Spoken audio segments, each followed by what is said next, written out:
और शगुन, जानकार ऐसा कह रहे हैं कि तीसरी लहर जो है वो कोरोना की वो आकर ही रहेगी।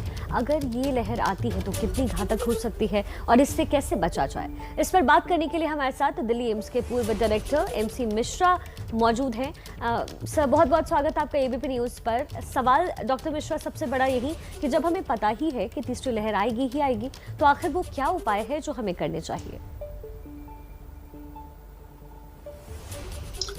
ये बहुत कठिन प्रश्न है।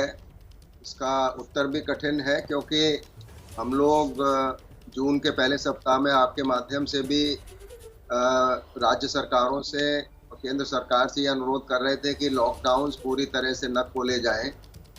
और लॉकडाउन पूर्ण रूप से खोलने का एक जो डाउनसाइड है वो ये है कि लोग फिर इस भ्रम में आ जाते हैं कि अब कोविड चला गया और हम पुनः उसी स्थिति में आ गए हैं जिस स्थिति में हम जनवरी फरवरी 2021 में थे जी। और फिर मार्च के पहले सप्ताह से जो संक्रमण में बढ़ोतरी शुरू हुई और उसका अभी तक अंत नहीं हुआ है।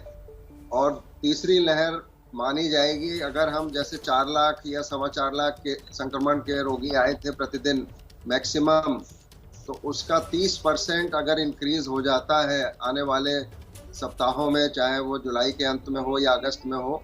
और जिस तरह से लोगों ने कोविड व्यवहार को, जो अप्रोप्रिएट बिहेवियर की हम लोग चर्चा करते हैं आप लोगों के माध्यम से, तो जिस तरह से उसको तिलांजलि दे दी है अभी हाल में अनलॉकिंग के साथ साथ। और देखिए सारे हिल स्टेशंस ओवर बुक्ड हैं, जगह नहीं मिल रही है रिसोर्ट्स में। और इस प्रकार से अगर ये आयोजन होंगे तो फिर तीसरी लहर तो जल्दी ही आने की संभावना बिल्कुल है। इसमें बड़ा कॉमन सेंस है, कोई इसमें रॉकेट साइंस नहीं है क्योंकि संक्रमण अभी भी 62,000 70,000 तो प्रतिदिन आ ही रहे हैं, तो कोविड तो कहीं गया नहीं है। ये बात भारत सरकार भी इस बात पर जोर दे रही है, राज्य सरकारों को भी निर्देश दिए हैं कि कहीं पे भी ढिलाई नहीं हो, लेकिन लोगों ने तो ढिलाई शुरू कर दी है। अब इसका जो नतीजा है, परिणाम है, वो भी लोगों को ही भुगतना पड़ेगा। लोग नहीं मान रहे हैं। अब आप वैक्सीनेशन न करा के आप हिल स्टेशन पे जा रहे हैं, ये बहुत दुर्भाग्यपूर्ण है हमारे देश के लिए कि लोगों में गंभीरता नहीं है। जबकि इतना अभी लोग निकल भी नहीं पाए हैं पूर्ण रूप से। अभी भी आईसीयूज में इतने रोगी भर्ती हैं जिनका उपचार चल रहा है और कितने लोगों की मृत्यु हुई है, क्या ऑक्सीजन का तांडव हुआ और क्या हॉस्पिटल बेड, आईसीयू बेड। क्या हम पुनः उसी स्थिति में जाना चाहते हैं? तो अगर लोग जाना ही चाहते हैं तो फिर कौन रोक सकता है उनको?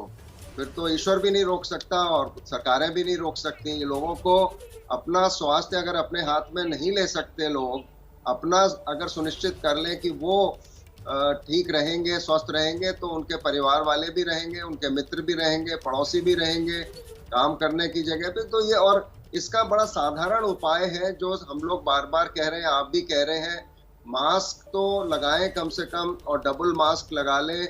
वो भी लोग अब नहीं लगा रहे। और शॉपिंग एरियाज में, मॉल्स में, बाजारों में देखी कल आप लोगों ने दिखाया, भीड़ बिल्कुल चरम पे है फिर से। और कहीं पे भी बचाव के उपाय लोग नहीं मान रहे हैं। तो अगर ये अवस्था है तो फिर तो तीसरी लहर क्या, फिर चौथी लहर, और संक्रमण ऐसे ही बना रहेगा और लोग सफ़र करेंगे। और फिर आप जिसको मर्जी है गालियां दे दीजिए, सरकार को दे दीजिए, अस्पतालों को दे दीजिए, उससे कुछ हासिल तो होगा नहीं। ये लोगों को समझना पड़ेगा कि संसाधन हमारे बहुत सीमित हैं, पढ़ने के बाद भी सीमित ही रहेंगे, वो असीमित कभी हो नहीं सकते।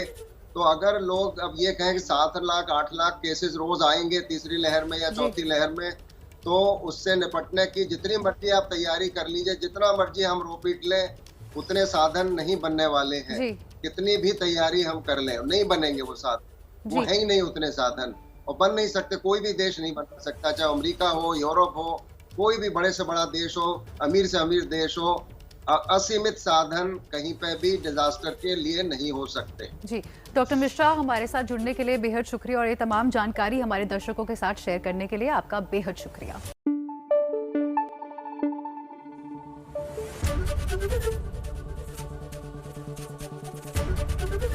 एबीपी न्यूज़ आपको रखे आगे।